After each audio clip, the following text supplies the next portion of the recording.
Welcome to my YouTube channel 2ASB blog. আপনারা এখন দেখছেন দারিংবাড়ি সিরিজের তৃতীয় পর্ব। প্রথম পর্বে আমরা কলকাতা থেকে বেহারামপুর এসে পৌঁছাই এবং বেহারামপুর থেকে বাইক ভাড়া করে এসে পৌঁছাই দারিংবাড়ি। আর দ্বিতীয় পর্বে আমরা দেখিয়েছি বৃষ্টিকে উপেক্ষা করে অটো রিজার্ভ করে আমরা ঘুরে বেড়াই দারিংবাড়ি। তো চলুন শুরু করা যাক তৃতীয় পর্ব।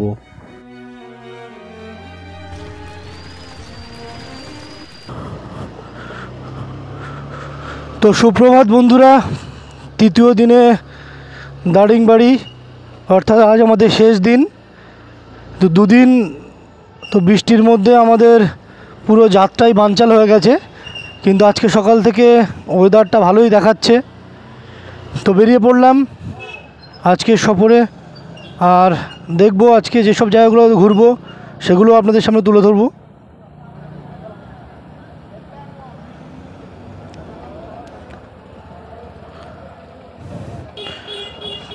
তো যে প্রথম ডেস্টিনেশন সেটা হচ্ছে 11 কিলোমিটার, দেখাচ্ছে 17 মিনিট। তো চলুন যাই। শুরু হয়ে গেল পাহাড়ে চড়াই উতরাই। যে রাস্তাটা, ওদিকে দেখুন পাহাড়টা কত সুন্দর লাগছে। যে রাস্তাটা আমরা আসার সময় ফিল করেছিলাম, কিন্তু বৃষ্টির কারণে আপনাদেরকে দেখাতে পারিনি। তো আসার সময় আমাদের যে অভিজ্ঞতাটা হয়েছিল সেটা হচ্ছে ভয়ঙ্কর সুন্দর অভিজ্ঞতা। মানে এতটাই অন্ধকার ছিল আর সেই সঙ্গে মেঘ ছিল, পুরো সামনের ভিউ কিচ্ছু দেখা যাচ্ছিল না, পুরো জিরো ভিজিবিলিটি ছিল। জিগজ্যাগ রোড যেগুলো আসছিল সেগুলো দিয়ে টার্ন নেওয়া প্রচণ্ড চাপের হচ্ছিল, আর সেই সঙ্গে বৃষ্টিও পড়ছিল। আর মাঝে মাঝে তো জঙ্গল আসছিল, যেখানে বোর্ডে লেখা ছিল এখানে হাতি বেরোয়। তো এসবি তো সেটা দেখে ভয়ও পাচ্ছিল, কিন্তু কিছু করার নেই, ডারকে আগে জিত হে, এটা তো সবাই জানে। এই শুরু হয়ে গেল জিগজ্যাগ রোড, আর এই জিগজ্যাগ রোড ধরে আমরা ওই পাহাড়ের উপরটায় উঠব। চড়াই উতরাই পার করতে করতে আমরা এগিয়ে চলেছি, আর সামনে অপেক্ষা করছে আমাদের সেই সুন্দর পাহাড়।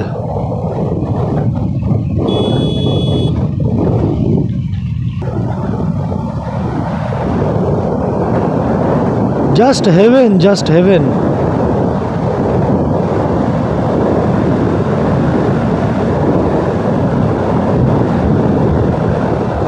এই জন্যই তো বারবার পাহাড়ে ছুটে আসা।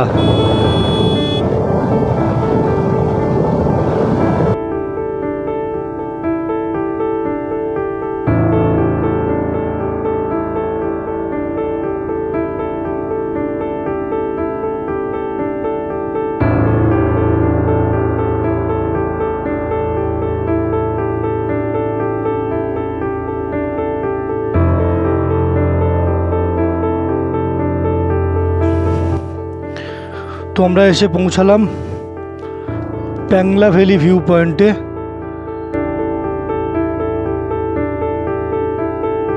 দেখুন কত সুন্দর লাগছে।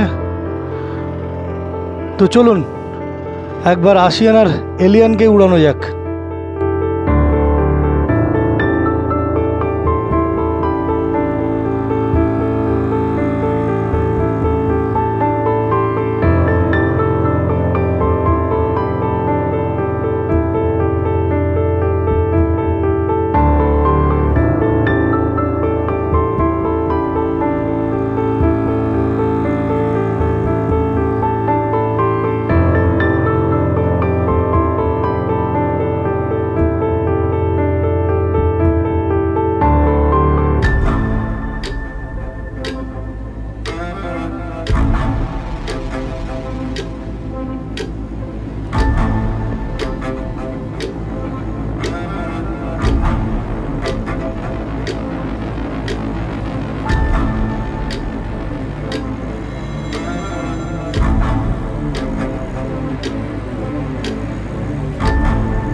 আমরা পাহাড় থেকে নেমে এসে এখন ধীরে ধীরে জঙ্গল এরিয়ার মধ্যে প্রবেশ করেছি।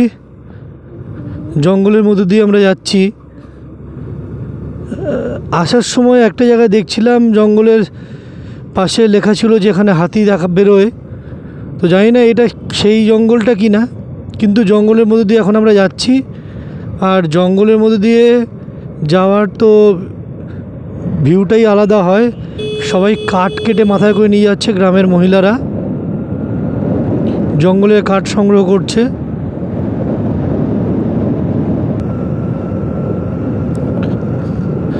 একটা জিনিস খেয়াল করে দেখুন, এই গাছের গায়ে লাল লাল স্টিকার টাইপের মারা আছে।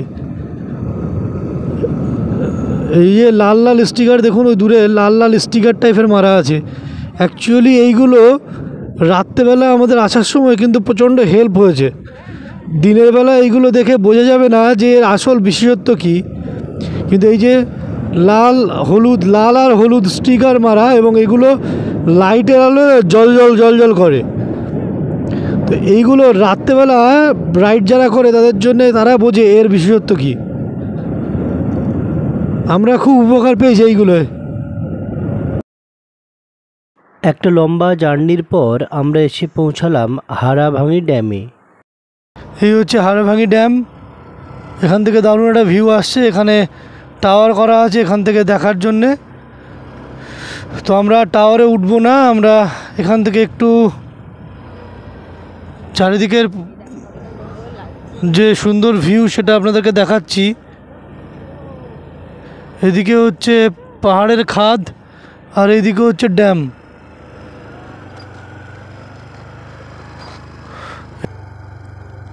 এই হচ্ছে ড্যাম।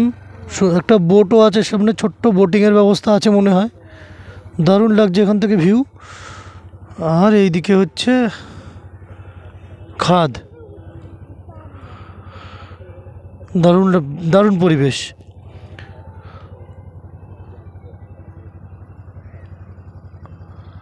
এখানে আসিয়ানার এলিয়ানকে উড়াতে পারলে খুবই ভালো হতো, কিন্তু সময় হবে না। আসিয়ানার খিদেও পেয়ে গেছে। তো চলুন আমরা এবার সামনের দিকে এগোই। ড্যামকে বিদায় জানিয়ে আমরা এগিয়ে চললাম আমাদের পরবর্তী গন্তব্যের দিকে। সময়ের অভাবে আমাদের কিন্তু বেশ কিছু জায়গা মিসও হয়ে গেল। আমরা এখন চলে এসেছি পাহাড়ের পাদদেশে। খাসাড়া ওয়াটারফলস 1.5 কিলোমিটার রাস্তা থেকে ইটভাঙা রাস্তায় নামলাম। চলুন দেখি কেমন দৃশ্য অপেক্ষা করছে আমাদের জন্য, জানি না, গিয়ে দেখব।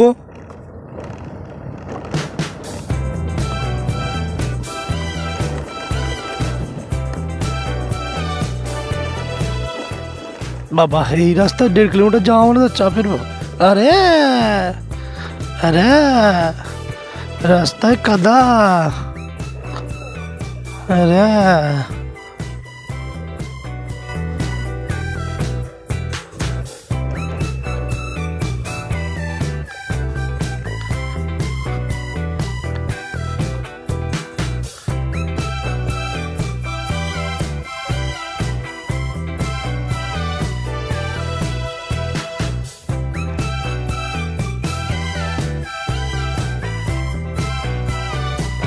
এই রাস্তায় কি ওয়াটারফলের জল নেমে এসছে নাকি?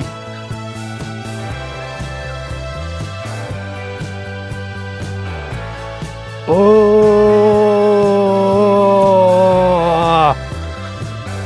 ইয়াস,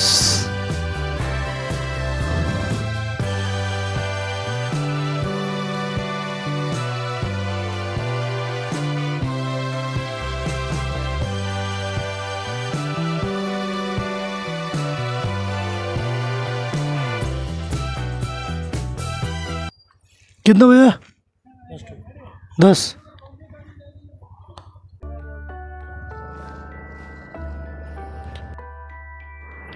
খুব বাজে একটা রাস্তা পার করে অবশেষে আমরা এসে পৌঁছালাম খাসাড়া ওয়াটারফলসে। কিন্তু সত্যি কথা বলতে এই ওয়াটারফলসটা আমার কিন্তু ব্যক্তিগতভাবে খুব একটা ভালো লাগেনি। এখানে ঝর্ণার যে জলের গতি সেটা কিন্তু কোনোভাবেই দেখতে পাওয়া যায় না, বরং মনে হচ্ছে পাহাড়ি নদী। পাহাড়ি নদী যেমন পাথরের মধ্যে দিয়ে বয়ে চলে, ঠিক তেমনই লেগেছে। হয়তো বর্ষাকালে জলের গতিবেগ একটু বাড়ে। আর চারিদিকের পরিবেশ যেটা, সেটা পিকনিক করার জন্যে উপযুক্ত। কিন্তু যদি কেউ ঝর্ণা দেখার আশা নিয়ে এখানে যান তাহলে অবশ্যই আশাহত হবেন। তবে হাতে সময় থাকলে অবশ্যই ঘুরে দেখতে পারেন, আর পারলে একটু স্নানও করে নিতে পারেন।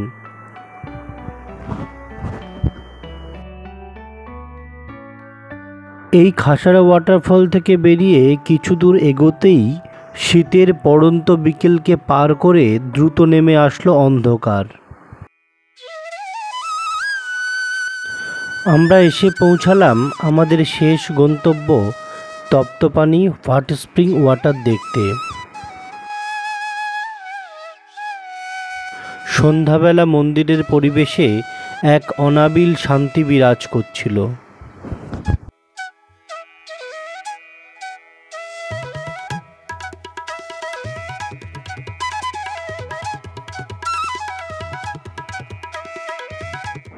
এই যে জলটি দেখছেন এটিই হচ্ছে হট স্প্রিং ওয়াটার। কোনো এক অদৃশ্য শক্তির প্রভাবে মাটির নিচে থেকে অনর্গল উঠে চলেছে গরম জল। শোনা যায় এই জল নাকি খুব পবিত্র। এই পবিত্র স্থানে দাঁড়িয়েই শেষ করলাম আমাদের ব্লগটি। আমাদের ভিডিও ভালো লাগলে চ্যানেলটি সাবস্ক্রাইব করে পাশে থাকবেন। আপনাদের ছোট ছোট সাপোর্টই আমাদের ভিডিও বানানোর অনুপ্রেরণা। দেখা হচ্ছে নতুন কোনো ভিডিওতে, নতুন কোনো জায়গায়। সকলে ভালো থাকবেন। Live for dream, live with dream. ধন্যবাদ।